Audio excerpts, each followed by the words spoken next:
короче, тағы андай нәрселер бар ғой, соны да айта кетейін. Енді сторис саласың, жігермен жүргенім салам, бүйтем салам, сөйтіп пабликтарға тарайды, фандар алады, пабликтарда неше түрлі қылып надписпен салып қояды құрсын.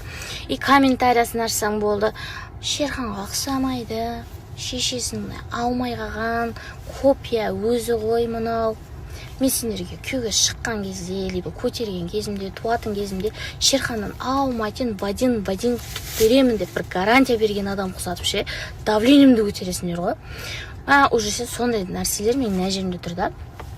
Егер ол Шерханның баласы болмаса, неғып жылап отыр эфирда? Неғып жылап отыр? И постоянно мен айтайын, байдан қайтып келген ажырасқан қатынның артынан бір дені сау әңгіме жүрмейді. Анамен жабыстырып қояды, мынамен жүргізіп қояды, мынамен бүйткізіп қояды. Енді бірі көрсе бірі көрмей қалған шығар алдыңғы стористі, ол жерде прикол жай ғана, ешқандай да ондай емес, ойнап айтам. Біз енді айырылысуымызға себеп деп ештеңе айтатындай себеп жоқ. Шын керек, біз жақсы дос болып қалдық. Жағдайын біліп сұрап тұрады, көп сұрақтар отыр, сұрап тұра ма, жағдайын біліп тұра ма деген сияқты. Жағдайын біліп тұрады, звондап қалай болдың деген сияқты после операция. Сол үшін біз күшті дос болып қалдық. Осымен осы сұрақтың жауабын аяқтасақ, осы бір сториспен. Алдындағы сторис ол просто прикол.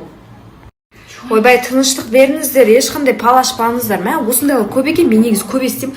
Пал ашады, карта ашады, жоқ. Ондай нәрсе аштырмаңыздар да, ашпаңыздар да. Короче, анализ демекші, ол жақта біраз анализ тапсырасын. Заодно мен осы ринопластикасында полный анализ өтіп алдым. Әйтеуір шүкір денсаулығым бәрі жақсы екен.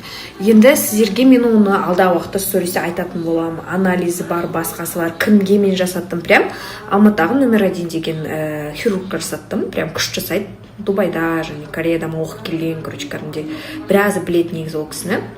Скоро оның бәрін салам. Так что наблюдайте мені, қарап мұрнымның результатын бірге, короче, көріп сіздермен бірге тамашалайтын боламыз.